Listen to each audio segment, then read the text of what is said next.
Mind is very simple for me, because if you take away your attention, it just dies. California may be beautiful, but people can be in hell, isn't it? Within themselves, in their experience, in their homes, in their situations, they can create hell for themselves. Everybody must do a little bit of engineering within themselves to see that being peaceful and joyful is not a challenge. Once this happens, your intelligence will function in a completely different way.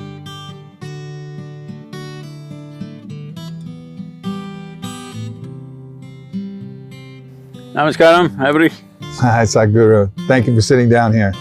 So I want to jump right in, and there's a quote from Yogananda. He says, "You can control a mad elephant, you can walk in water and live in fire, but control of the mind is better and more difficult." And I've certainly found that for myself. I spend so much time wrestling with my mind, I hardly have the energy to dance with life. Why is it so hard for us to manage our mind as people? I have no such problem because I lost it long time ago. When you don't have it, then you don't have to control it, you know. Because it's a very impaired notion that people think intelligence is somewhere here. This is a living cosmos. It's an intelligent cosmos. We are just tiny, one tiny product, minuscule product. And now we think we have so much intelligence and we have to control it, manipulate it, use it. I have no such issues, I gave it up long time ago. So, mad elephant I wouldn't want to control because I've seen them, what they can do. Mind is very simple for me, because if you take away your attention, it just dies. If you keep your attention and try to control it, that's crazy. So, why is human mind an issue? Your mind is just an antenna, not the source of intelligence. Intelligence is everywhere. Unfortunately, people who are deprived of basic ease in their life have described the source of creation, or they say God is peace. Those who are deprived of love in their life, they say God is love. Those who have fallen in their lives, they say God is compassion. But if you're none of these, but you understand the idea of God has entered human mind only because before you and me came, there was so much creation. We know we didn't make it. So, when we cannot figure who made all this, somebody makes up a simple story, there is one big man sitting up there who makes all this. Well, today women are arguing, why can't it be a woman? This argument is going on everywhere, different things. I must tell you this. In some of the southern churches, these arguments going on. Why can't God be a woman? As you know, a couple of elections ago you tried to settle it. You know what happened? Last election, why couple? And there are arguments like this. You heard of Idi Amin, the Uganda man? Idi Amin declared God is black. I also agree with him. Because if a white man can have a white God, why can't a black man have a black God? What's the problem? But you know, white people, black people, they have not seen God, because only messengers and sons came to these parts of the world. In India, we know God is brown because Indians believe God landed in India himself, not his son, not his messenger, himself, 9 times. 9 times he came to India. So Indians, especially Indians who are living outside the country, are very proud of this. God came to our land himself 9 times. So I keep reminding them that is because God wouldn't trust anybody with Indians. He wanted to do the job hands-on. So he himself came 9 times and failed. Failure is obvious. 9 or 10 times you can debate, but failure is obvious. What I'm saying is, the idea of God or a certain source which could be in some human form or animal form or whatever has essentially come because you've not paid attention to the creation.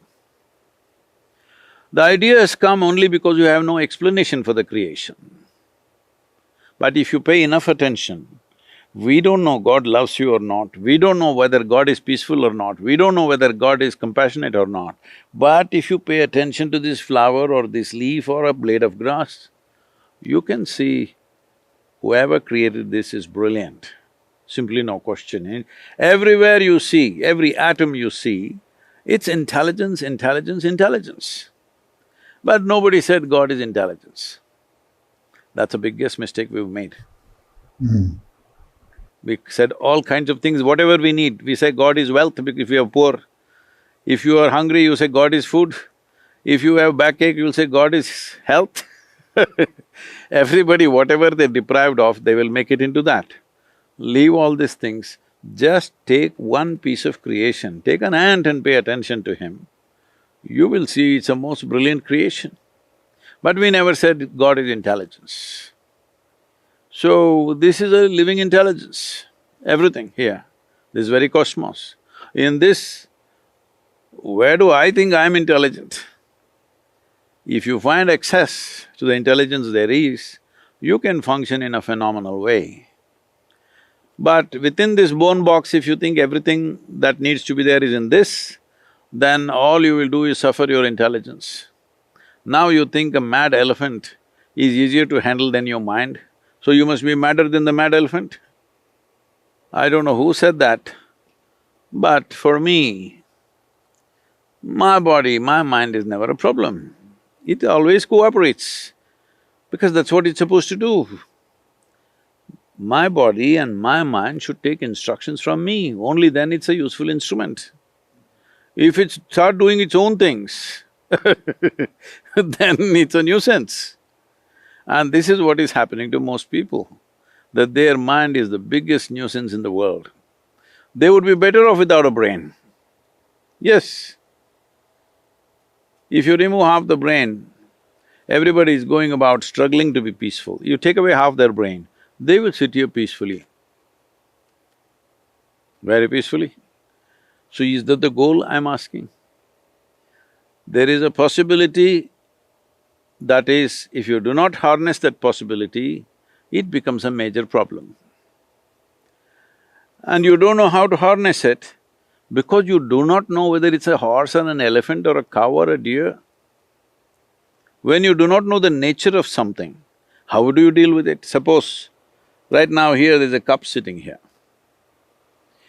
In my mind, I think this cup is 3 feet in diameter. Now I will try to lift it like this. How much ever I do, this cup will not come in my hands. Now I think this cup is a serious problem, because first of all, I have no perception what the cup is. Right now, that's all the human problem is. They have no understanding of what their mind is. They're trying to analyze the content. Content is what you picked up, isn't it? Content is what you picked up in terms of life's experiences. This content is of no use. You can distance yourself from it very effortlessly. The problem is the nature of the mind. How does it function? What is the basis of its existence? If you do not comprehend the nature of the mind, well, it feels like a mad elephant, why not? And you believe you can handle a mad elephant? Then you've not seen one, I've seen. One, oh, you don't want to be anywhere there.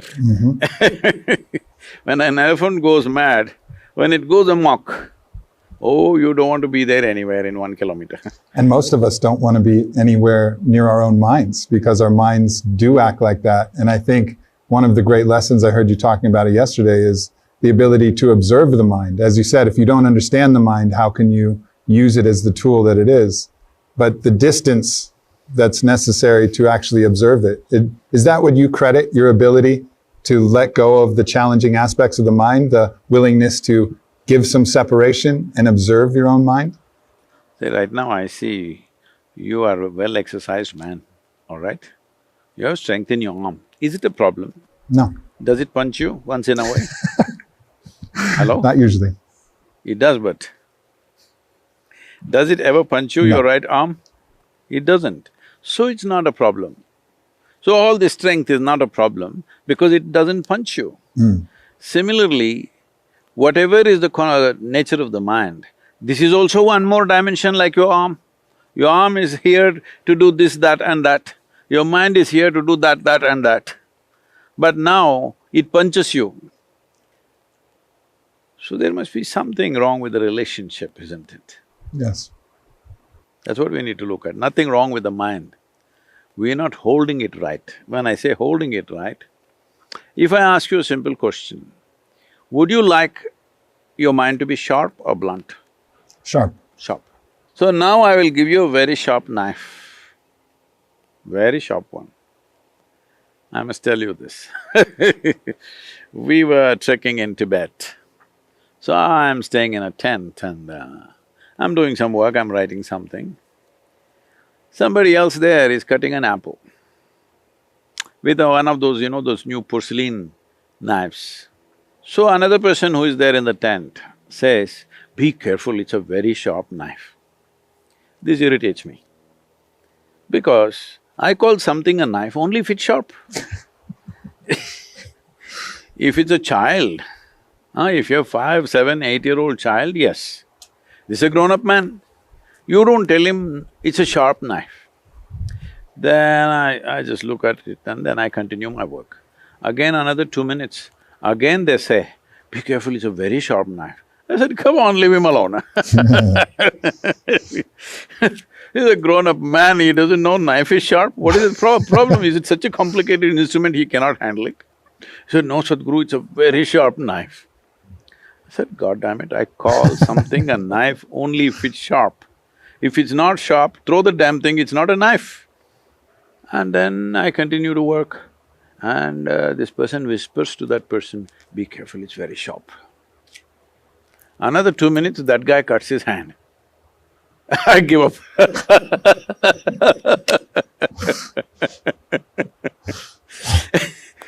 So I'm saying, you want your mind to be sharp.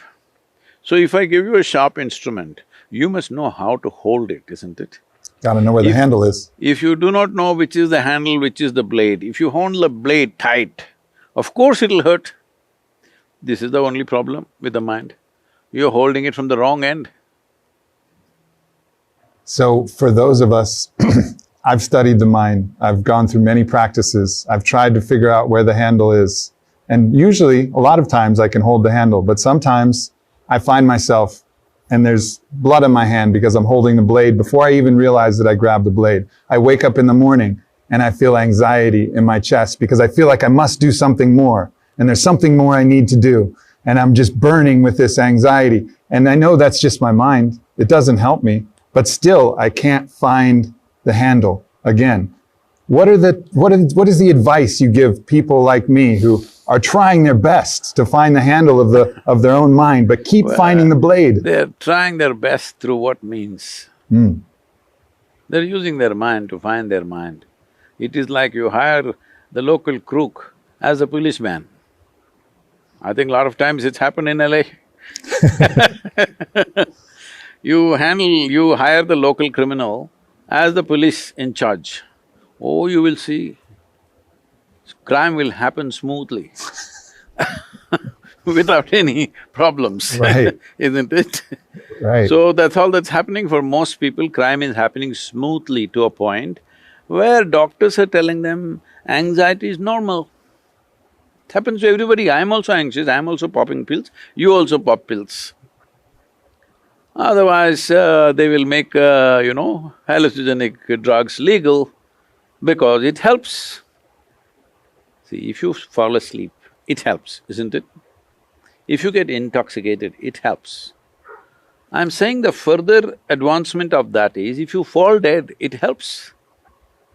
That's why they say rest in peace, because they know that guy never rested all his life.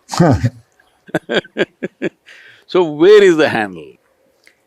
See, we are looking at this with a certain limitation. Right now, there is something called an intellect. That is the thing that you want it to be sharp, because it's a survival instrument. Without your intellect, you cannot survive in this world. An intellect functions only from the data that you receive from the five sense organs of seeing, hearing, smelling, tasting and touching. Beyond that, it cannot function. If I wipe out all your memory right now, even if you have a sharp intellect, still you won't know nothing. You can't do nothing because your intellect is like your computer without data. Suppose no data on your computer, it may be a supercomputer, blank. That is the nature of your intellect. It only functions from its data, but it must be sharp. Now, is it okay? Can we go into this in detail? Yes, please. So in yoga, we look at human mind as 16 parts. But today, considering the time, we'll make it into 4 segments. These are called buddhi, ahankara, manas and chitta. Buddhi means the intellect. Ahankara means identity. Manas means a silo of information. There are 8 different forms of memory here. There is conscious memory, there is unconscious memory, there is articulate memory, there is inarticulate memory, there is genetic memory, there is evolutionary memory, there is elementary memory. Like this, various dimensions of memories are built into us. See, right now, there is evolutionary memory in you that you're a human being. And that's why the body has constructed itself like this. Suppose somewhere here your DNA forgets, then this may become a buffalo. Yes, evolutionary memory, do what you want, you cannot confuse it. It is so on the thing. 10 generations ago, how your great-great-great-great-grandfather looked like, do you remember? No. No. But his nose is sitting on your face. Yes. Your body absolutely remembers. 1,000,000 years ago, how your forefathers were. Even the texture of the skin, it remembers. So what you're calling as myself is a product of very complex memories of evolutionary, genetic, karmic, various types of memories. So all these memories together are providing data for your intellect to function in a certain way, to figure out how to use this memory for this situation, all right? But there is a dimension between this manas and buddhi, between the silo of memory and the sharp knife in the front that you call as your intellect. Between this, there is a hand that holds it, which is the identity. How you identify yourself, with what you identify yourself, that is how your intellect will interpret the memory. See, right now you get identified, let's say, with your nation. Now for this nation, I'm willing to live, I'm willing to die, all right? Or you identified with your race. You're willing to die, I'm willing to kill, willing to whatever, you know. Whatever your identity is, your intelligence will function only that way. See, people won't understand when somebody thinks something is absolutely right and you think this is the dumbest thing, because the identity is like that, isn't it? It's always telling stories. No, it is the identification.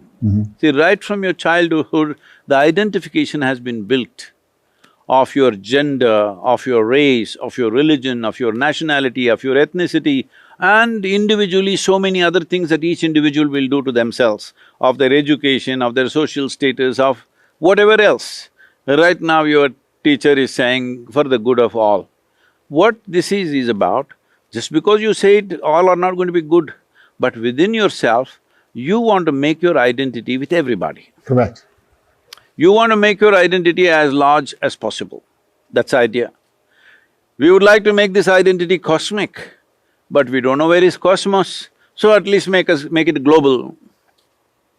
Because now if your identity is like this, your memory, your intelligence together will combine and try to address everything from a larger identity. Everything that you call as evil, everything that you call as crime, everything you call as corruption is essentially limited identification, isn't it? Yes. I'm fighting for my country and I'm willing to kill you. I don't know who the hell you are, but I'll kill you. This is the whole thing, isn't it? Because I'm identified with my country. And what is my country? Somebody drew a map and told me, this is your country, this is you, only this way you're you, otherwise you're not you. So I'm so strongly identified with my country, I'm willing to kill the whole world for the sake of my country, or my community, or my family, or myself. If it's myself, people will say, see, he's a selfish man. If he's family, in America it's very appreciated, in India it's seen as corruption. I will fight for my family, in America it's a good quality. I'll fight for my community, is a good thing for somewhere else. I'll fight for my nation is largely good almost everywhere in the world. But if your identity is beyond all these limited identifications, then your intelligence will function in a completely different way. So this hand which holds the knife and which is rooted in the memory, this is not taken care of in modern societies. We are all standing up and singing national anthems. Well, I started writing a global anthem almost 10 years ago. I announced this in the economic forum and I said we should do a global anthem. Why are children not learning a global anthem? Okay, they can sing their national anthem, but they must… every child in the school all over the world must sing a global anthem, identifying with the planet, identifying with humanity and every other life on this planet. Because only then their intelligence will work for everybody's good. Otherwise, at any cost I want to be good, I don't care what the hell happens to you. I will not, because my identity is like this. Don't think they're good people, bad people. They're just identified with that. So there is good and bad, it just depends on what we are identified with. And it's a good people who are always fighting, bad people don't fight so much, they just steal, maybe cause one murder here, there, but they make their money and they sit somewhere and enjoy their life. Bad people, criminals, I'm saying. Good people, it is a good Indian who is willing to fight with a good Pakistani. It's a good Christian fighting with a good Muslim. It's a good American fighting with almost anybody. Just everybody's fighting because they're good. But good something, identified with a limited something and you're good with that, isn't that the basis of all the conflict?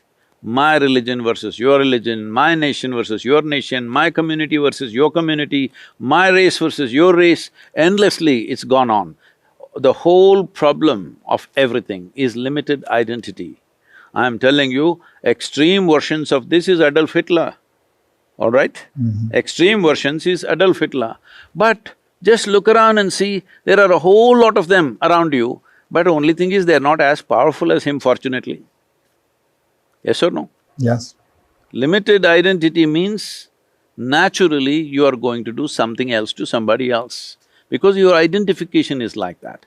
So in India, as part of the yogic culture, this was the thing in the past, not anymore. 0 to 12 years of age, a child should just eat well, play, sleep well, that's all, no teaching.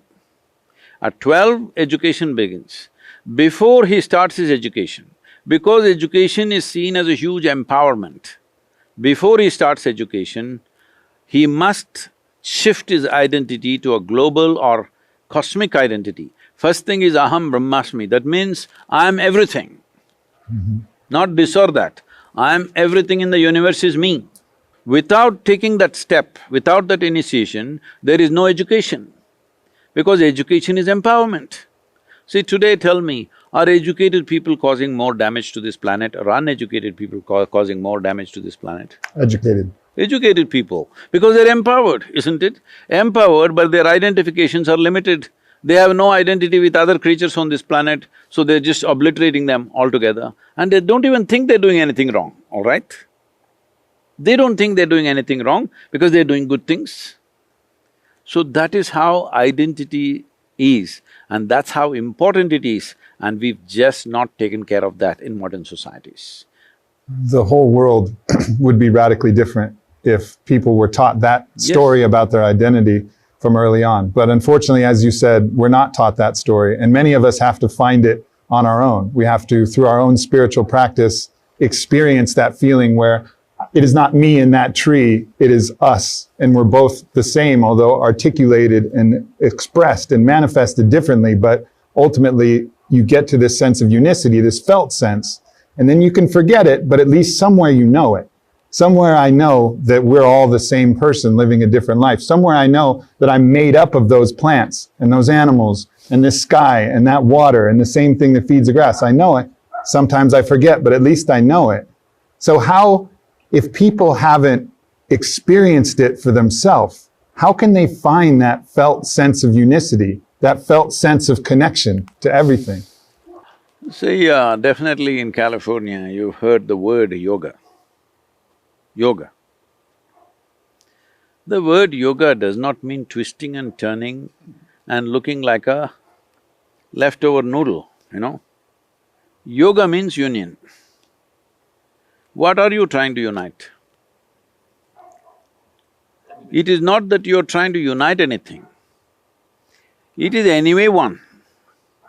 It is only a realization. This is why we use the word realization. Realization is not an achievement. Realization is not some kind of an attainment. Realization is not an invention. Realization is just that something that was always here, you missed it all the time, suddenly you saw it one day. It's like one day you saw you have two hands. How fun is that? And suddenly you have two hands. You realize, but you never saw all your life that you had two hands. So realization is not about going somewhere, it's about seeing what is there. Why is it that we are not seeing? Essentially, simply because people do not know the distinction between what is their psychological drama and what is the existential reality. See, your psychological reality is something that you're cooking up all the time. Existentially, what is there is there. When you do not know the distinction, what are you making up in your mind and what is the reality? When you start enjoying or suffering your psychological reality, then the trouble begins, because now you start a drama and you forget it's a drama.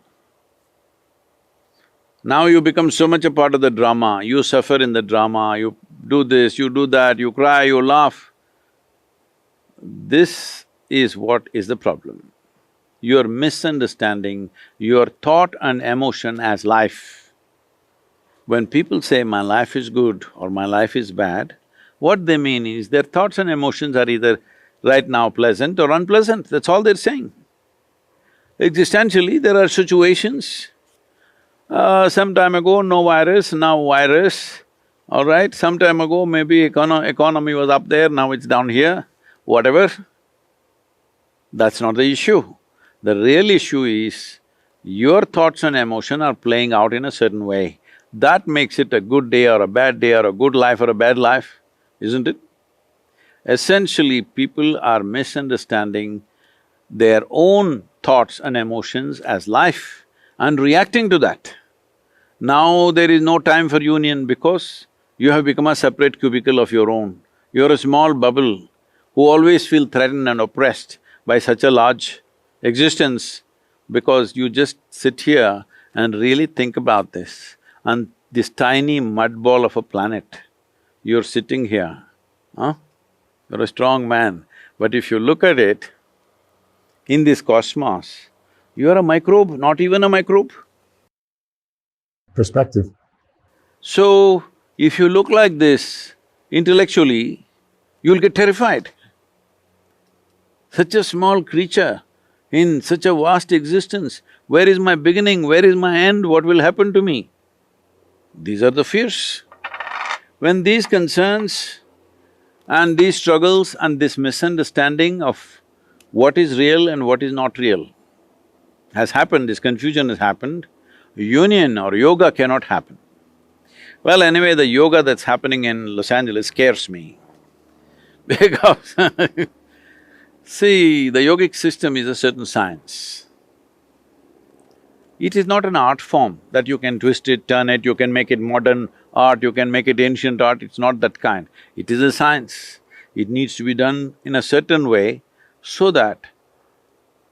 See, it's like this. We can actually do a test and see if you want. If not Sure. now on the screen, you can do it at home and see. If you just hold your hands like this, facing down upon your thigh, you will see your breath will be one way. Keep your all the fingers together. If you just turn it over, your breath will be different way. That is how subtle this machine is. This way, this way. The very way it functions, the energies function is different. When it is so subtle, if you observe yourself in 24 hours' time, how much of this everybody is doing without knowing why they're doing what they're doing. They do all this and now they're expecting to be peaceful. Life doesn't work like that. If you do not understand how this functions and randomly you function, then you're always looking for a good deal in your life. Good deal in terms of relationships, good deal in terms of finances, good deal in terms of social relationships, good deal in terms of world around us. You can have as many good deals as you want. But if this is like this, you can go sit in heaven and still suffer, all right? I've been there. I've been in the most beautiful place, but I brought me to that beautiful place, and the me that I brought to that beautiful place was in turmoil. And so the beautiful place didn't exist because I wasn't able to see it, I wasn't able to be there. Maybe intellectually I knew that I was in a beautiful place, but I wasn't there in that place. And that's the challenge of being a human in this existence that hasn't been taught from an early age where the handle is, how to observe the self, how to understand the mind, how to use the intellect to our advantage, how to identify in a broader landscape than just the small self that we're taught to identify with. But I understand and I have, certain compassion for people like myself who find themselves in that situation, absolutely. But what I want to ask from there is the sense of preference, the thing that this feels good, this weather feels good, this type of relationship feels good, making money feels better than poverty. You have a desire, something that you're craving, and then you'll have a fear, something that you're avoiding. And that seems to be a prison, the prison of preference. How do you, even if you're identifying broader than yourself, you still feel the things, it still feels hot or cold, you still feel love or not, you still have money or don't have money. How, when you're caught in that preference, the strong preference, how do you free yourself from the fear and the craving? That's why yesterday I was telling you, say, I'm always stoned. You must be always stoned, not with the stuff that's available in the marketplace. Well, this is the biggest chemical factory. If you take charge of this, you will create the right kind of chemistry. If you had a choice how to be, either blissful or miserable, what's your choice for yourself? Blissful. Blissful. What you want for your neighbor may be debatable sometimes, all right? What you want for yourself is very clear. You want to be blissful. Why such a simple thing is happening, not happening? Well, I'm saying a simple thing because all human experience is generated from within. It doesn't come from outside, we know this, right? Our peacefulness, our turmoils, our joy, our misery, our agony, our ecstasy, everything is being created from inside. So the problem is, the seat of your experience, you never sat on that. You're like an outsider trying to create an experience from outside. You want to air condition the place to feel good. You're feeling good, if air conditioning there, we'll enjoy that also. Otherwise, we are anyway… This is the reason continuously we're talking about why you being joyful or blissful is very important. Because only when you're joyful by your own nature, the fear of suffering is not there. When there is no fear of suffering, about a week ago, there was a daily… I have a quote, like a mystic quote going out. A week ago, One of the quotes said, if, uh, if your body, mind and your very being is sweet and wonderful, even if you go to hell, you're fine. So big controversy around that in India about going to hell and heaven and all that stuff. Hell means the worst possible place you can be, not somewhere up there or down there. People can be in hell in California. Hello? California may be beautiful, but people can be in hell, isn't it? Within themselves, in their experience, in their homes, in their situations, they can create hell for themselves.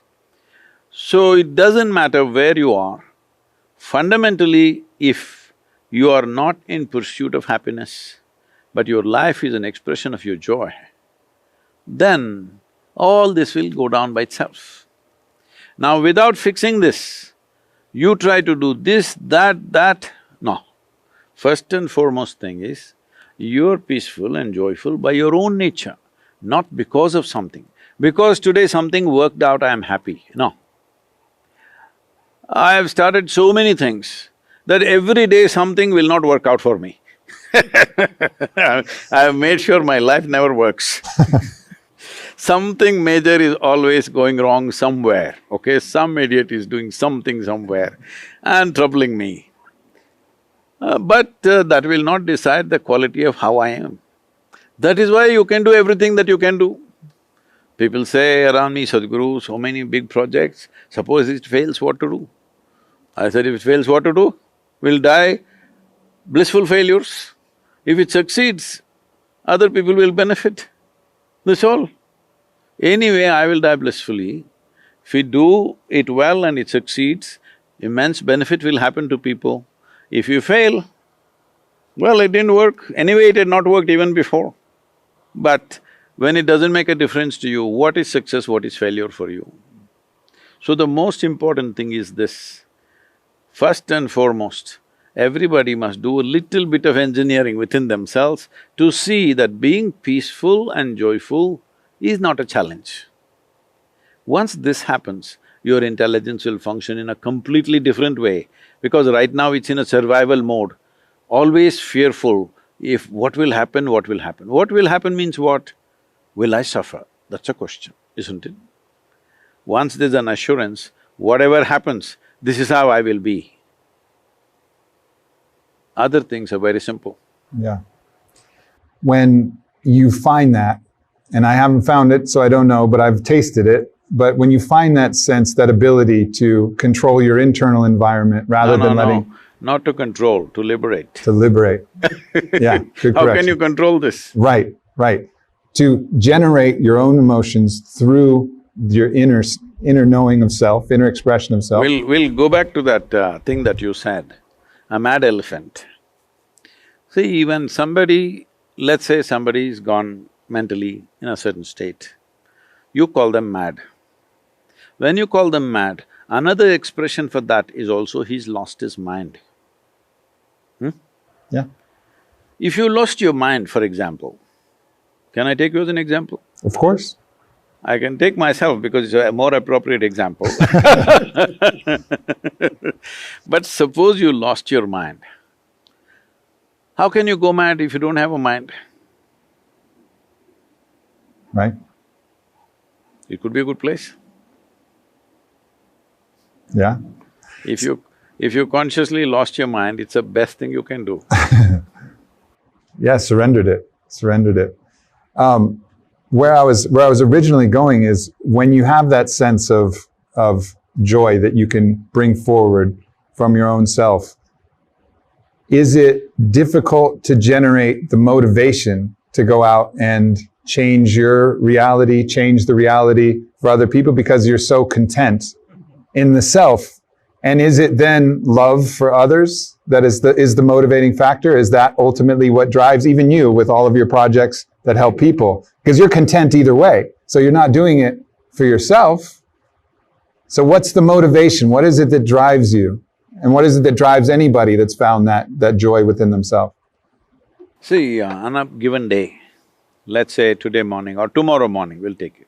Tomorrow morning, you're feeling very depressed. Suppose, You should not. I'm just saying. Suppose tomorrow morning you're feeling very depressed. Are you willing to go out and do a lot of things? I don't want to. You don't want to do anything. Tomorrow morning you woke up, you are in an unusual state of joy. You're willing to do anything, isn't it? Yes, indeed. If I ask you to bend backwards and get me that rock, you will do that. Yep. Because you're joyful, it doesn't matter, isn't it? When you're unhappy, oof, how difficult it is to make you do anything. When So you're true. joyful, you will run and do everything, isn't it? So true. So why do you ask such a question? Everybody asks this question. I think Because they are yeah. thinking joy means contentment. Mm-hmm. Contentment is containment. I have never spoken about contentment. Why should you be content? If you're conscious, where is the need to be content? What is needed, I will do. If a lot is needed, I will do a lot. If little is needed, I'll do little. Nothing is needed, I'll do nothing. I think people correlate the state of being with non-doing, but that's the false The correlation. problem is too much vocabulary. Contentment, joy, ecstasy, this, you know. Not like that. From compulsiveness to consciousness, that's all. Right now, mind is in a compulsive state. In a compulsive reaction state. If it becomes a conscious response, it's over. Just little engineering. You must do in engineering, I'm telling you. I'm into it, I'm into it. When you find that state of bliss inside yourself and you find it more regularly and you feel yourself feeling love for life, love for others, then there's a fear that can come up where you're now afraid of letting it go. You're afraid of dying because it's so good. Everything feels so good. You enjoy life so much that there's a fear of dying. Believe me, when you feel very good, you're just ready to die, actually. Ah, When you feel really blissed out, you're just ready to die. Doesn't matter what age you are, where you are. I always keep telling people around me, what do you think, when should I die? Should I die on a mountain or the ocean or here or there? Where should I do? Sadhguru, why don't talk like this, Sadhguru? I say, why can't I plan my… When I see some place that's really good, I say, this is a good place to die. He'll say, Sadhguru, why are you saying this? What's happening? Is your health okay? God damn it, everything is okay. I'm just thinking when to die, where to die. Because everything is so good, it's time to go. When it's bad, time to strive, isn't it? When everything is wonderful, it's like when the fruit is ripe, it'll fall. You don't have to think. You don't have to think, I'm so sweet, why should I fall down? It will fall by itself, that's how it is. that's very true. The Lakota have a saying, today is a good day to die. And that was, to me, a great reminder of living in such a way that life is so full for you that any time is a good day. I won't go by that saying they are telling their warriors. Because if the guy looks at his wife's face, looks at his child's face before going to war, and he wants to come back after the battle, that guy is not going to be in the front line, he will be behind. So today is a good day to die, that guy will be in the front line. Don't say that to yourself. So that's a story, what you're saying is that's a story that they're telling themselves. But I think there is a beauty in feeling so full that if it is the day… If it's coming from that, it's fantastic. But it's Right. coming usually to inspire soldiers to be in the front line. Otherwise, every soldier will be in the last line. Right. And everybody goes to the last line means they will retreat. They will not go and fight. Correct. Correct. What is it, from your understanding, you've gone past the normal dimensions of consciousness. What is your understanding of death? What happens when we die? Some things you know best only by experience. Are you ready? Not yet. Not yet. Well, see, when you ask what happens after death, what you're essentially asking is, what is the nature of my existence? If I lose this body, see, you slowly acquired the body, that's a fact, isn't it? Hello? You're not born like this, slowly acquired the body. So you know what you acquired, you will lose one day. So when I lose this body, what happens to me? That's a question. That means what? What is the nature of my existence? Right now I'm here with this body, but what is the nature of my existence? It's a question. Tell me, this question is better answered now by your experience of how you are now, or when you lost your faculties in the name of death. When all your faculties are intact, this must be looked at, isn't it? Not after you have lost it. Death means certain faculties are lost. So, after you die, you know what is death, but what's the use?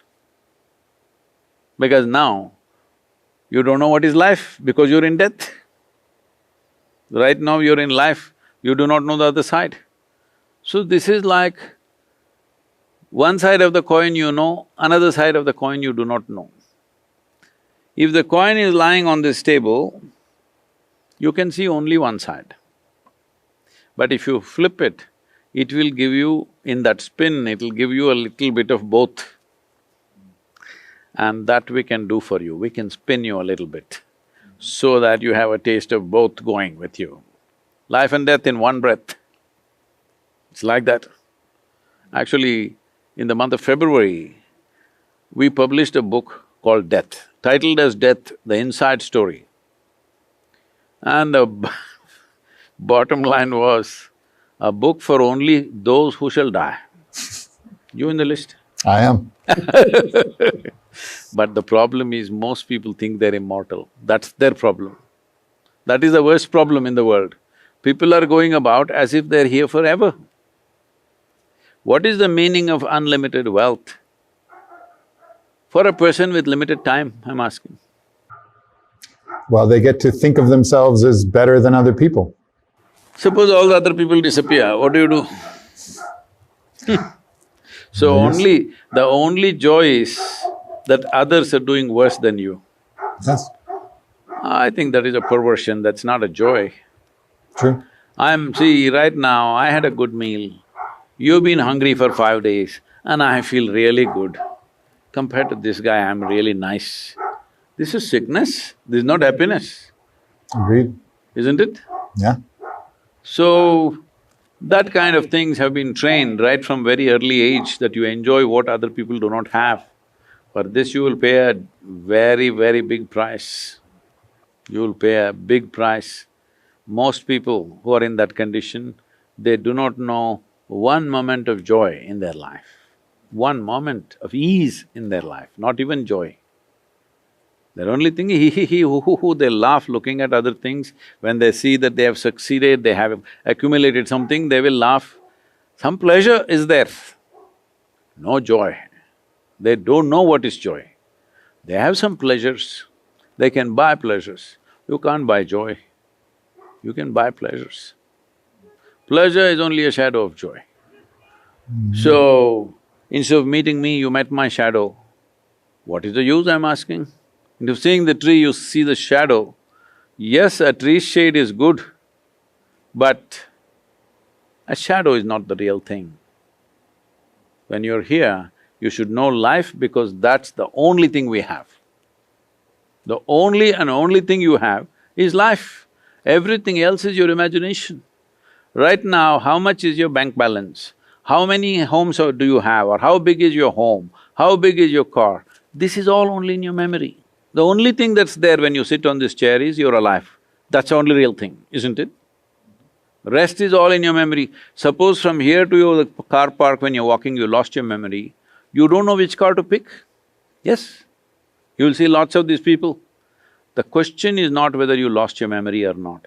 I'm saying it's unreal. The real thing is, the only and only real thing that you have in your life is life. But life is not in people's experience.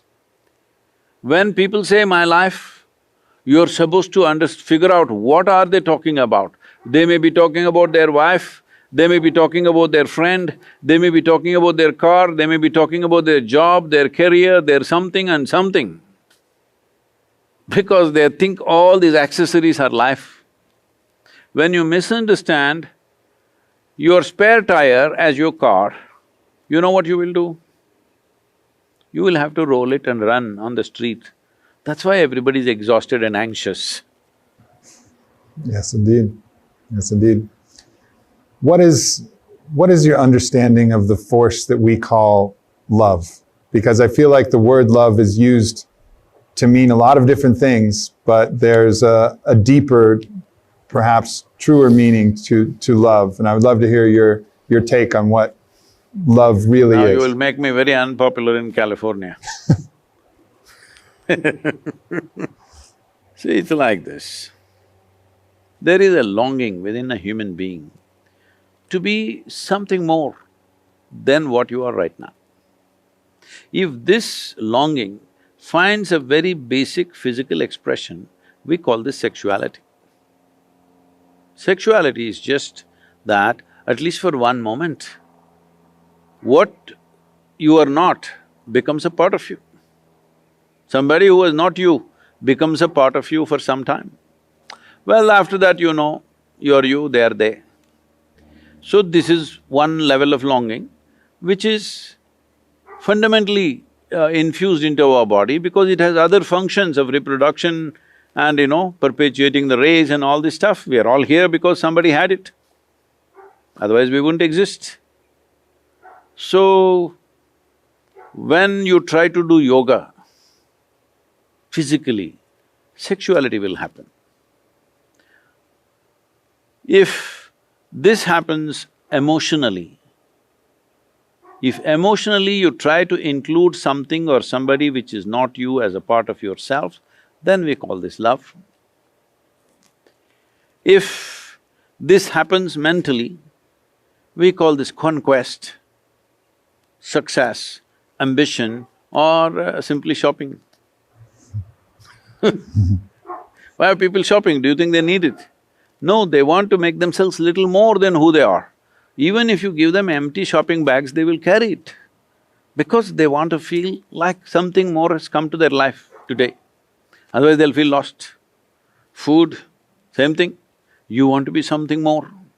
Eating for nourishment is one thing, but adding more food because you want to feel like more. So this longing to be more is fundamental to every human being, it is there. Physical expression will become sexuality, emotional expression will become love, mental expression will lead to all kinds of expressions in terms of conquests of various kinds. When you give it a conscious expression, it becomes yoga, union. The difference between yoga and sexuality and shopping and conquest and love is, it's a successful process. All others give you a taste of something.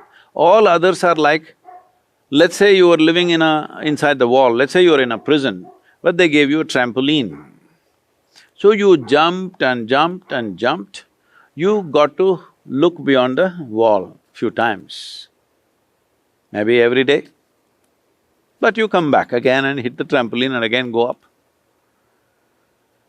Yoga is not as exciting as a trampoline, it's like building a ladder.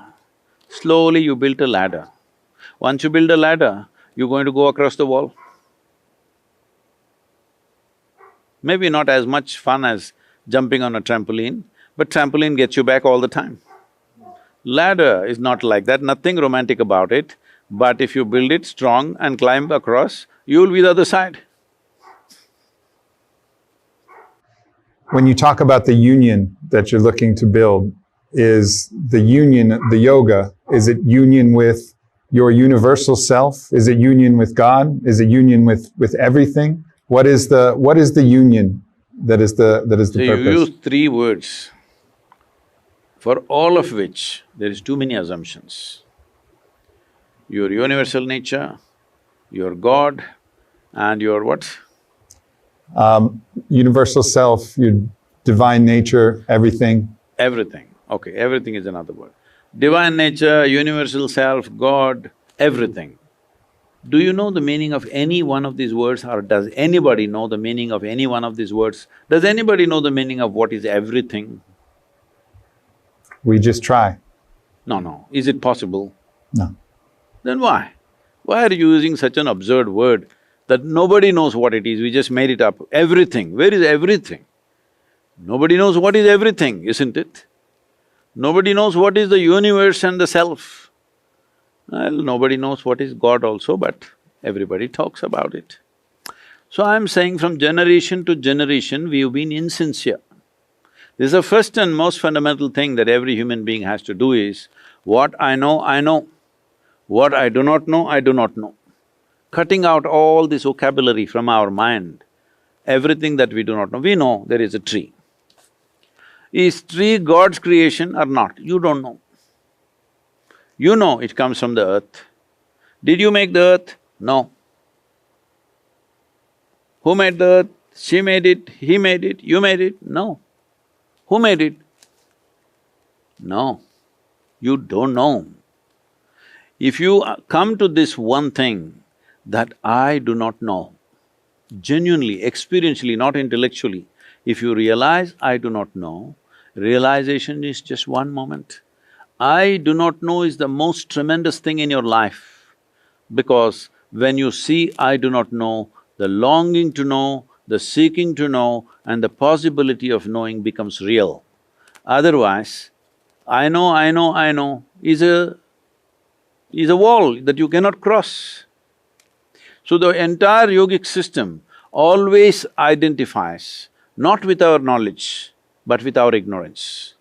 Because our knowledge we understand, how much ever we know, it is a tiny minuscule. It is a microscopic nonsense in this existence, what we know. But what I do not know is a boundless possibility. So when I become identified with what I do not know, I become a boundless possibility. If I get identified with what little I carry in my head, then I become that small. And from that small, I'm trying to enlarge myself like an amoeba. All the best. Yeah, that's why it's sometimes referred to as the mystery. And then maybe that's a better word for the divine, the mystery. All right, you can use words, but I would say, if you obliterate all the words, it's best, because words give you a sense of that you know it. It's important within yourself. Well, when I talk to somebody, I may call this a tree. But if I simply sit here in the garden, I won't call it a tree. I will simply give my attention and my consciousness to it, so I experience it the way it is. The tree does not think it's a tree. It's a life like you. It does its own things. There is no experience of that. See, this happened to me, I must tell you this. I was studying English language in college. My English teacher came, a lady. Till then we were learning all English poems, English poets and literature. First time we are being introduced to an American poet, and that is I'm sorry, Robert Frost, here somewhere close by. So she introduced Robert Frost as a very wonderful poet, this, and then she started reading the poem. Woods are lovely, deep and dark. I said, stop. She said, why? I said, a man who calls a tree a wood, I'm not going to listen to that guy. She said, no, Robert Frost is a fantastic poet, this. I said, I don't care who he is.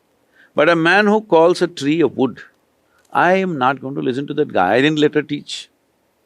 After 27, 28 years, I was doing a program in Mysore city and she came to my program.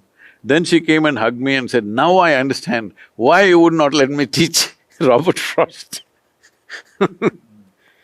But it's become common for people to call a tree a wood. This is like if a tiger looks at you and says, breakfast is sitting on the chair. Hello? That's how he would think, isn't it? If I am a tiger, No, no, no, I'm sorry, I'm doing these two things together, tiger and woods together, this is a wrong thing. I am a lion. If I am a lion, I would look at you and think, good breakfast. I'm saying it's all right for him, he is at that level of existence. But it's not all right for you to look at a living tree and think it's wood, isn't it? Yeah. It's reducing it to a function rather than Yes. the essence of what it really is. You're not recognizing it as a life. Yeah. Yeah. Well, I appreciate you sitting down to share this wisdom with all of us. It's a lot to comprehend, and just so much gratitude for everything that you've accumulated in your life that you've been able to share with so many people. So thank you.